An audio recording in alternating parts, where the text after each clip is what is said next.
I did a story the other day talking about the Kurds and in Syria, essentially the United States um, pulling out of Syria and Afghanistan, and the hoopla.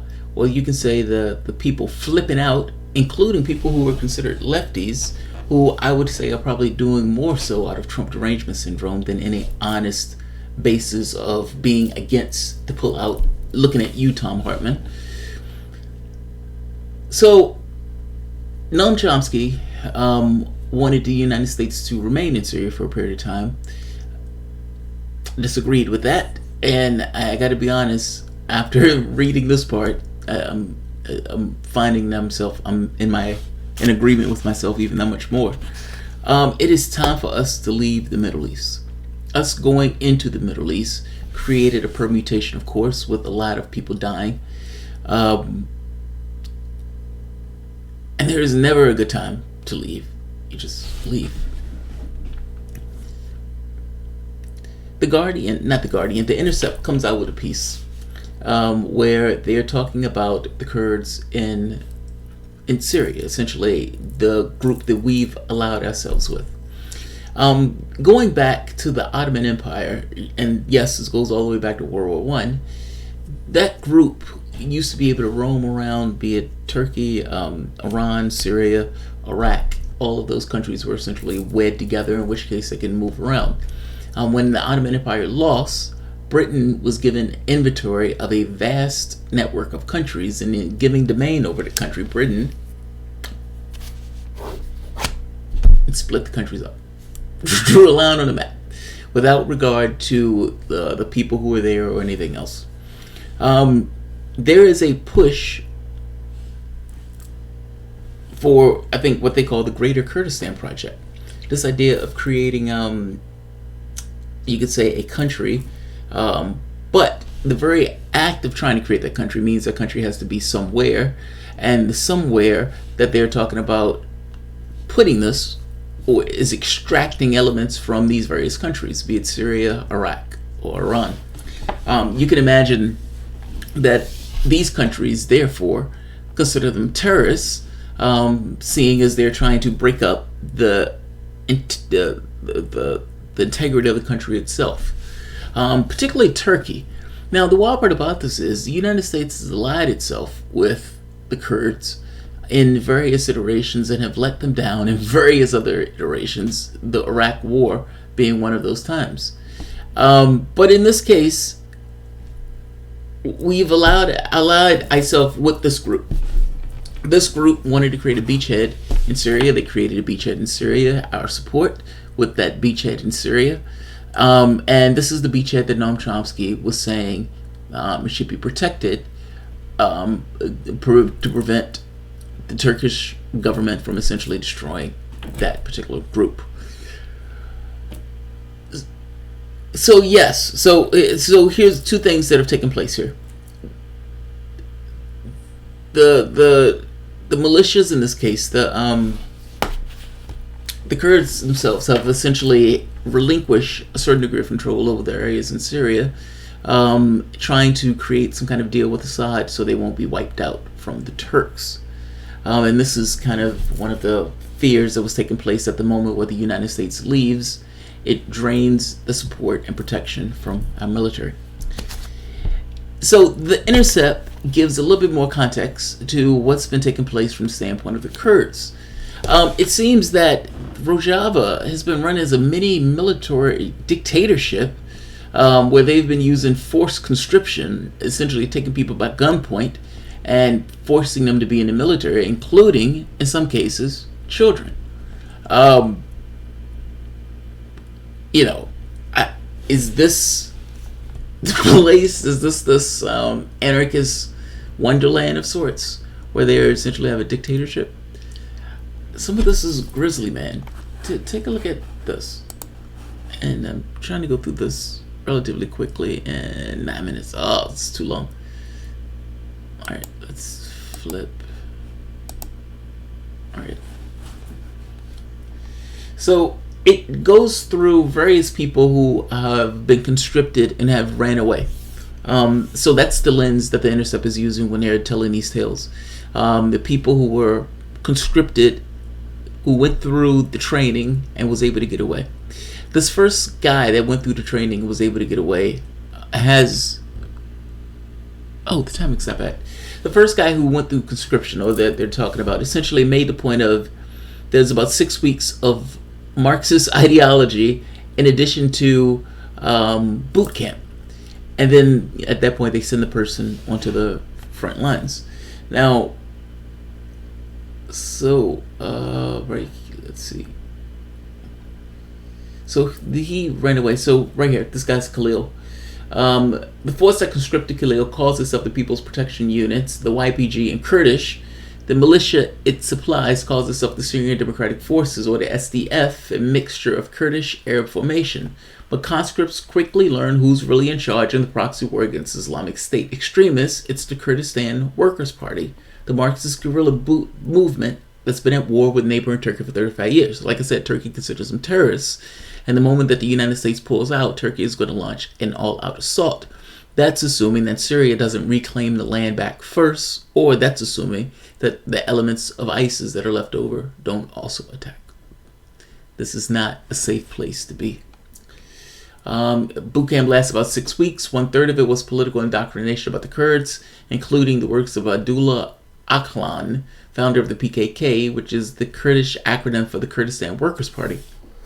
When the training ended in May, Khalil received orders to deploy to the Deir ez-Zor, the front line of an ISIS-held pocket of territory. Instead, he fled with his sister to Kurdish territory in Iraq. He was lucky if his parents were refugees in Europe. If his family had lived in the area, he wouldn't have been able to quit, knowing the military police would seize a brother, a cousin, or a father in its place. This is everyday reality for the force that the United States military, politicians, and pundits have lionized as the most capable and reliable ground partner that the United States can find in Syria. It's run by a group that the State Department has declared to be terrorists. It conscripts at gunpoint and utilizes police-state methods in its operations and governance that are completely antithetical to U.S. values, according to deserters interviewed by The Intercept. Now, to be fair, they are deserters, but by the same token, they are taking people by gunpoint. You can imagine they would get a lot of deserters, seeing as you're taking people by gunpoint. Let's be honest. And here's the other part. The United States presence and role in that part of the world incentivizes the behavior. One of the things that he came to the conclusion that it is the very presence of the United States in Syria that has propagated the behavior of them taking people by gunpoint, seeing as these guys were the fighting force of the United States in a proxy war. This is gross. Like, we shouldn't be there. We're occupying somebody else's country illegally. That's the first point. And in occupying the person's country or somebody else's country illegally, there's debate and there's back and forth over the merits of a president saying, hey, let's stop occupying a person's country. We shouldn't have invaded the country in the first place. And we've been having dubious airstrikes in that country. Maybe we shouldn't be in that country. If the whole reason that we said that we're in that country was to stop ISIS, well, ISIS for the most part has been defeated, or at the very least, Turkey and Russia can handle that task. We don't need to be there. We're spending $1 trillion for military every year. Some of the places don't even have clean water. I mean, come on. Fucking priorities. So right here. This is the force that will soon be left hanging, exposed in retribution if President Trump carries out his apparently impulsive decision last week to withdraw U.S. forces from Syria as fast as possible. Turkey, which views the PKK as an existential threat, says that it will go on an offensive against fighters from the PKK and its Syrian affiliate, the YPG, in key areas of the borders with Syria. ISIS may also target them, as well as the Assad regime will no longer try to regain control of the lands that the Kurds now control. A bigger foe may be the Syrian Arabs from the areas formerly controlled by ISIS, who bitterly resent the Kurdish militias bossing them around. That part was amazing because it means that there's been a conflict and the Kurds taking operations in those areas, and this conflict with the Arab populations. on the ground. Um, right here. The U.S. military first linked up with the Kurdish militia in Syria in 2014 when ISIS was attacking the town of Kobani. But the United States ground partner has not had close scrutiny until now, just as the U.S. presence is about to end. In part, it's because the Kurds run what the State Department official called a mini-totalitarian state where criticism isn't allowed. In part, it's because the U.S. military has refused to discuss the PKK practices, insisting that its partner is the Syrian Defense Force, not the PKK or the YPG. Now, this is a bit of sleight of hand. So there's a scene where one of the generals essentially tells them that they need to rebrand themselves from the YPG, in which case they come up with Syrian Defense Force. He's like, great, that's a great rebranding. It's like UAPs and UFOs. A UFO and a UAP are the exact same thing. The only difference is they use UAP in order to break the mental association that you have with UFOs. You know, think about all the things that you go through in the course of a life, and any particular word has certain things associated and attached to that word. Some of it is unconscious, some of it is overt, but whatever. The goal is for whatever people have certain associations in their head with UFO, we need to break that by giving a new name to it. Are they the same thing? Yes. The difference in the name is purely conceptual. That's kind of the same thing here. So let's flip to this. So he says, my overall conclusion is stark. U.S. reliance on the PKK and its Syrian affiliate has driven these militias to conscript at gunpoint and stirred ethnic tensions between Arabs and Kurds. The PKK may be sorry to see the Americans go, but a lot of Arabs are not. Let's see. And then you have the conscription of kids. A spokesperson for the YPG said conscription of youth over 18 is authorized by law passed by Kurdish civil authorities. But he refused to discuss conscripting registered students at gunpoint, underage recruiting, sending conscripted youth to the front for minimum training, and desertions. These are questions from Erdogan, says spokesperson Nuri Mahmoud, referring to the Turkish president Erdogan. These are unrealistic questions. No, they're not unrealistic. You just don't like these questions. Let's see. Where is it?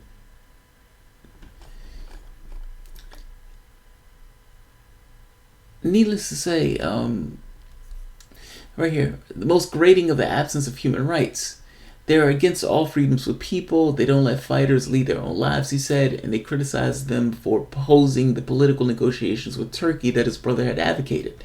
He also criticized their forced conscription. If young people fight to defend their country, that's okay, he said, but kidnapping people is not a good idea. And no, it's not. This is one of the people who was kidnapped. There's another scene here. But Geneva, so the United States is essentially saying, look, we don't back them up in the appropriating of kids. And not just that, they don't do that. Essentially, they're saying that's not policy. But you find in cases that that's not true. Geneva, a Swiss-based group monitoring the deployment of child soldiers, said the SDF this past September had acknowledged a number of violations of its signed obligations not to recruit child soldiers, and by recruit, forced conscription.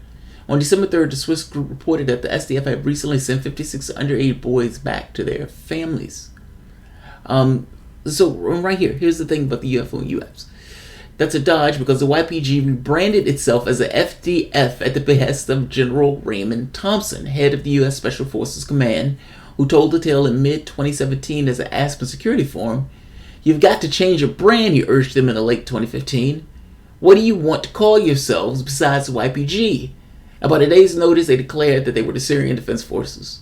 He commended them for a stroke of brilliance to put democracy in there. This is amazing to me that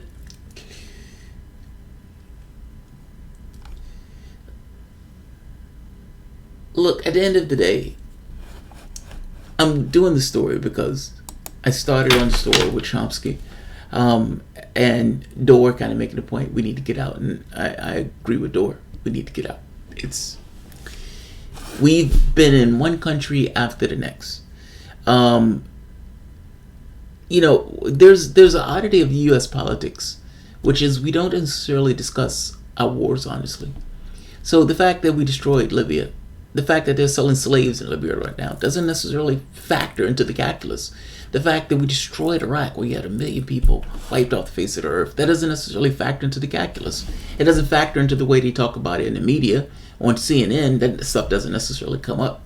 It is always from the perspective that whatever we're doing in the world is right, or we may make mistakes, but ultimately that we're trying to do the right thing. Missing the point that that's not necessarily true. That's not necessarily true. If Donald Trump wants to pull American troops out of Afghanistan and Syria, good. He has to do it. And tweeting it is one thing, doing it is something else. But good. That is a positive. If he is replacing them with Blackwater, that's not good. If he's continuing to do airstrikes, which he probably will do, and he still will probably be using proxy forces in that region of the world. So all of this much to do about the United States pulling out his troops is much to do about nothing. But there is, I guess, something there, which is if he goes through with it, we've been at those countries, Afghanistan for 17 years. And we are illegally occupying Syria. Pulling out, just like going in, is always going to have some level of ripple. It's time to end these wars. If the president is willing to pull at least our troops out, I'll take it. Let's see who's here. I wanted to add more context to what was taking place from the standpoint of the Kurds, though. I mean, this is not. Sometimes Rojava is made to look like this kind of socialist utopia, and what these guys are describing are a hellscape where people are running, trying to get away from,